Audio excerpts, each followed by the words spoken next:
Thank you very much. Let me take this opportunity, ladies and gentlemen, representing the media and all other distinguished participants here today. Let me extend a very special and warm welcome to this review of the fiscal and economic performance of the economy for the first quarter of 2013. Let me just restate what I have said in the past with respect to the importance of giving a quarterly report with regard to Antigua and Barbuda's fiscal and economic performance. Traditionally, this would be done annually in the course of the budget statement. But last year we introduced the quarterly reports, and we are continuing in that tradition. This first quarter review for 2013 finds us in the fourth year of our 5-year NEST plan, and at the end of Antigua and Barbuda's 3-year standby arrangement with the International Monetary Fund. As such, I will begin by taking a look at the targets we had set for ourselves when we developed the NEST plan and assessing our accomplishments vis-à-vis those targets. In 2009, the triple threat combination of the global recession, the collapse of the Stanford Group of companies, and the failure of British American presented us with the roughest, most dangerous seas we have ever had to navigate as a people. The NEST plan was and still is the short and medium-term response to this crisis, which we designed as a people. Its overall objective is to implement the necessary structural reforms to stabilize the economy, to ensure that we could pursue a more responsible, mature, and sustainable path to growth and development, and further, to ensure that another crisis would never again meet us in such a state of vulnerability. One of the main pillars of the NEST plan is fiscal consolidation.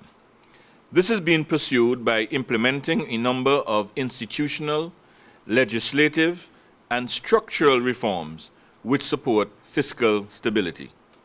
Essentially, a sustainable footing for our economy requires the strengthening of key governmental agencies, improving revenue administration, and enhancing expenditure management. So where are we now? Specifically, on the expenditure side, we had identified a number of targets, including the following. 1.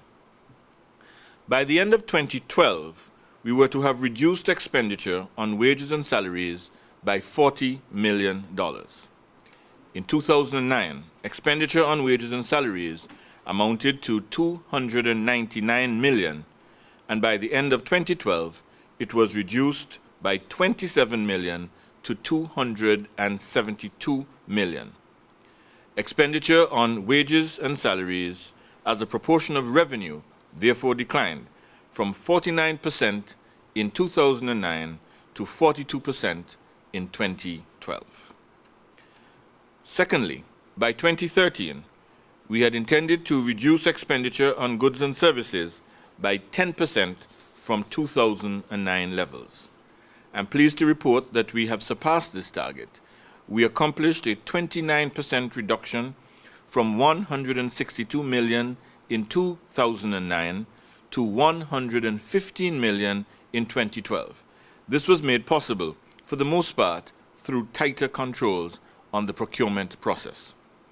In relation to revenue reform, the overall objective was to increase the revenue yield from about 20% of GDP in 2009 to no less than 25% of GDP in 2012. There have been significant strides made in revenue administration reform initiatives, most notably increasing ABST compliance for the large taxpayer base from less than 50% in 2009 to about 90% in 2012. Total revenue amounted to $644 million in 2012, which is 6% higher than revenue collected in 2009. However, given that the global recession was much more protracted than expected, there was a deeper contraction in the domestic economy than originally projected, and this means that revenue as a percent of GDP has not increased to 25% as originally intended, but remains at about 20%. The government is confident, however, that as economic growth returns and strengthens, revenue performance will improve as the necessary structures have been put in place both at the Customs and Excise Division and the Inland Revenue Department.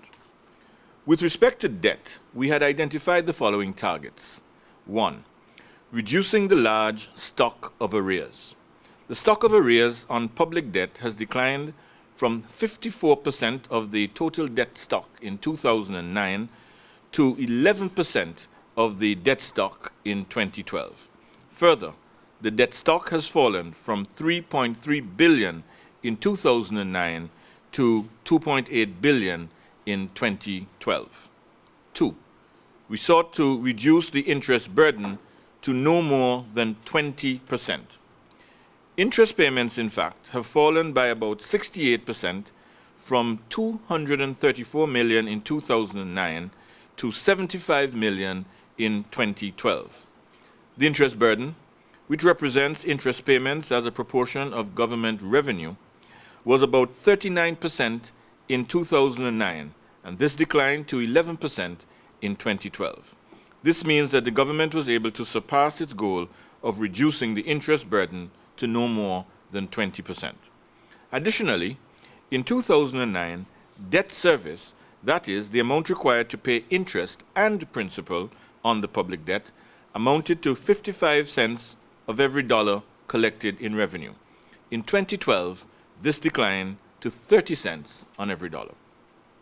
Thirdly, we sought to reduce the public debt to a GDP ratio of no more than 80%. 80% of GDP in 2012 was therefore our target. Now, in 2004, we must recall that the debt to GDP ratio stood at a daunting 140%, which was one of the highest in the world. However, as a result of tremendous efforts to improve our debt management between 2004 and 2009, the debt to GDP ratio declined from 140% in 2004 to 103% in 2009. At the end of 2012, the debt to GDP ratio was 89%. The actual debt to GDP ratio fell short of the target mainly because of lower than projected economic growth.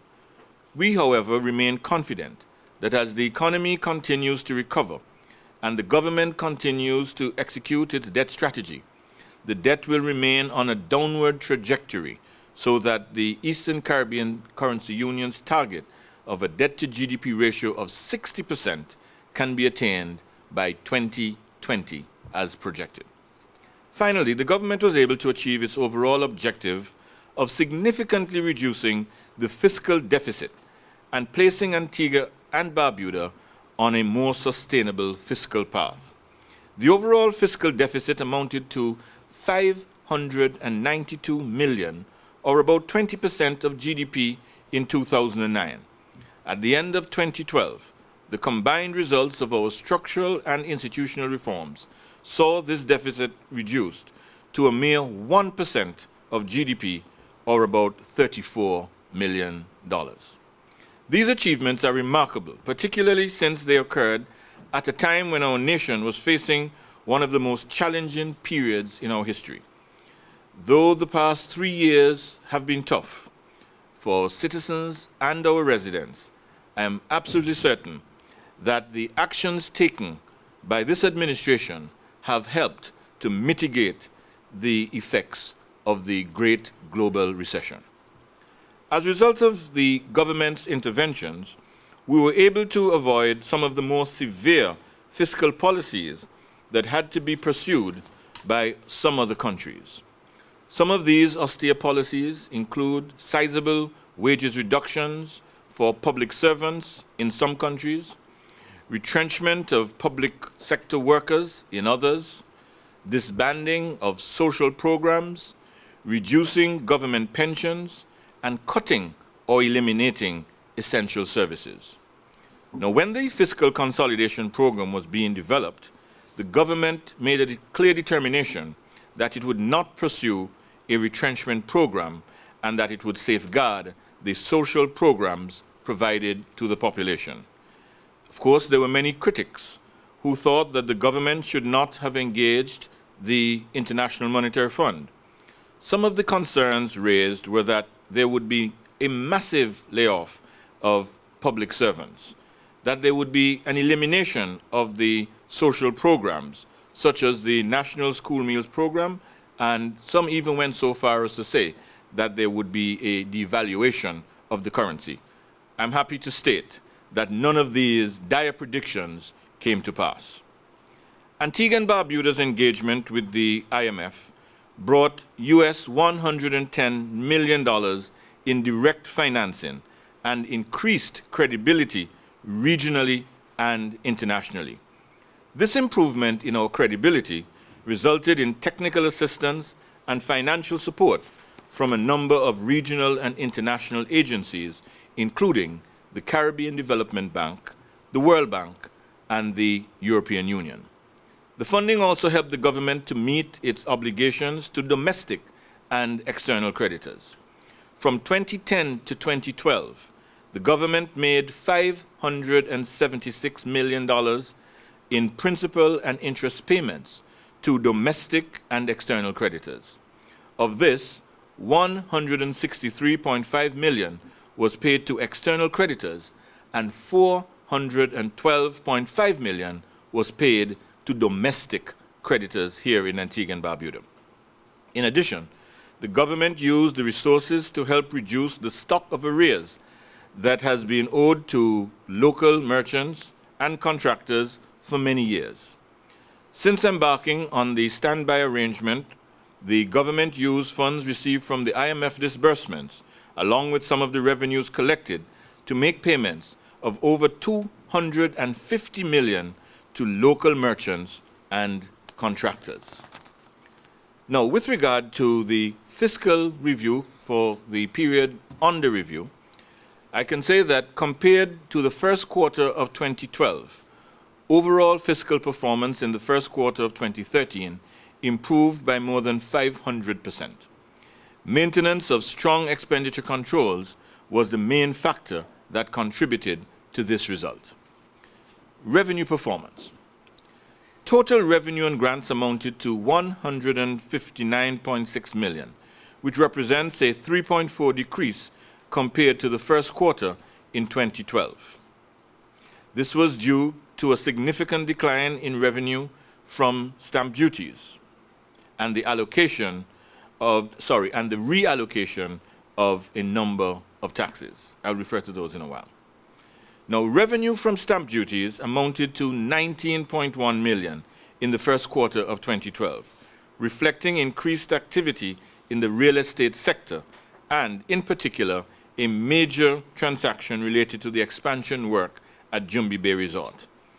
In the first quarter of 2013, revenue from stamp duties amounted to $5 million, which is 74% less than the same period in 2012.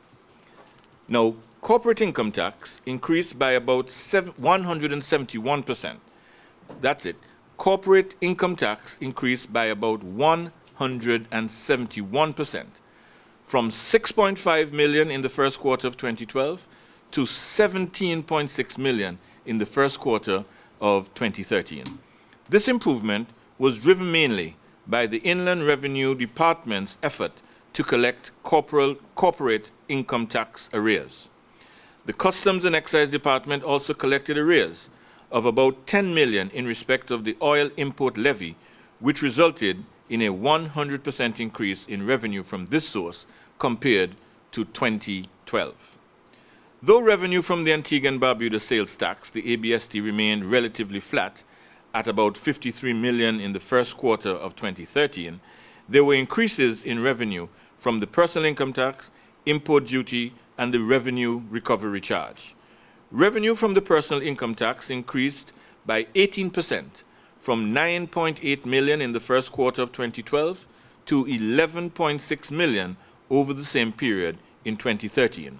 Further, the import duty grew by 4.3% from 18.5 million in the first quarter of 2012 to 19.3 million over the same period in 2013, whilst the revenue recovery charge increased slightly to 16.5 million in the first quarter of 2013. On the other hand, non-tax revenue declined by 21% from 8.9 million in the first quarter of 2012 to 7 million for the same period in 2013. Overall, the fall-off in revenue from stamp duties was more than offset by the increased revenue generated from sources such as corporate income tax, personal income tax, and import duties. However, the total collection for the first quarter in 2013 was less than collections for the same period in 2012 due to the absence of revenue from the passenger facility charge, the embarkation tax, and the cruise passenger tax, which I referred to earlier. In the case of the passenger facility charge, this has been replaced by the airport administration charge, which is collected by the Antigua and Barbuda Airport Authority. Similarly, the Embarkation Tax Act has been repealed, and so revenues from that source are no longer collected by the Customs Department. And the cruise passenger tax, that is no longer available as that is assigned to the Antigua peer group. Collectively, these taxes would have generated about 15 million in the first quarter of 2012.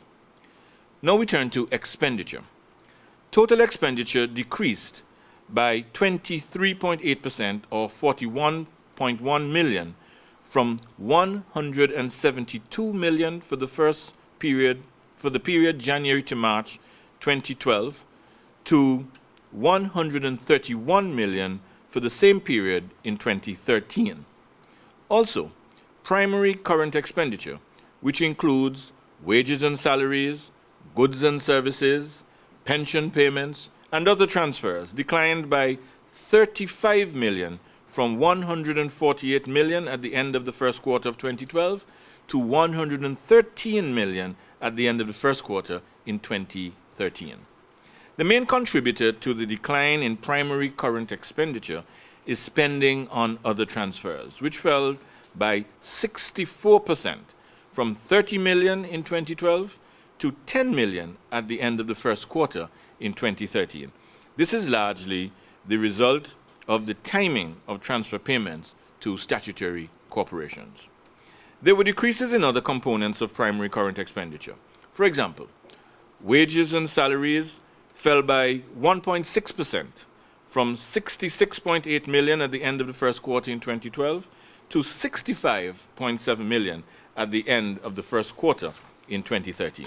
Also, expenditure on goods and services was reduced by 30% from 23.6 million in 2012 to 16.5 million in 2013. The significant reduction in expenditure in the first quarter of 2013 compared to the same period in 2012 was a result of the government's efforts to curtail expenditure in light of lower than budgeted revenue performance. Also, the fact that the budget for 2013 was passed in late January 2013 meant that ministries did not have access to much of their budgetary allocations until February of 2013. I turn now to the public debt. The total interest payments on government's public sector debt, which includes central government's debt as well as government guaranteed debts, amounted to 26 million for the period January to March 2013. Over the same period in 2012, total interest payments on government public sector debt were 24.8 million. Of the 26 million in interest payments made in 2013, 17 million represents interest payments on central government debt and 8.8 million represents interest payments on government-guaranteed debt. As indicated before, domestic debt represents about 60% of the total public sector debt. This means that of the 17.2 million in interest payments made on central government debt, 12.2 million was paid to domestic creditors here in Antigua and Barbuda, whilst only 4.9 million was paid to external creditors. Finally, the total debt stock, which includes central government and government guaranteed debt, declined by 1.1% from 2.83 billion at the end of the first quarter of 2012 to 2.8 billion for the same period in 2013. And that now takes us to the overall balance. The overall fiscal performance for the period January to March 2013 improved, as indicated, by over 500%, from a deficit of 7 million in 2012 to a surplus of 28.4 million in 2013. The primary balance also improved by about 201%, from a surplus of 15.2 million in 2012 to a surplus of 45.7 million in 2013. This significant improvement indicates that the government was able to allocate about $28 million in revenues generated to cover some of its debt obligations, including interest payments, debt amortization, and the repayment of non-debt domestic arrears, which includes unpaid balances due to local contractors and suppliers. Finally, this strong performance in the first quarter of 2013 ensured that Antigua and Barbuda could end its engagement with the International Monetary Fund on a high note and allowed us to access the final disbursement of US $25.4 million. Now, though the engagement with the IMF has ended, the government of Antigua and Barbuda will continue to pursue a fiscal path that is based on the principles articulated in the Fiscal Consolidation Program. Given that the country is now better positioned to achieve and maintain fiscal and debt sustainability, the government will now further enhance its efforts to develop and execute programs that will create employment and stimulate economic growth. Thank you. Thank you very much, Mr. Minister. At this point, we're going to open the floor for your questions.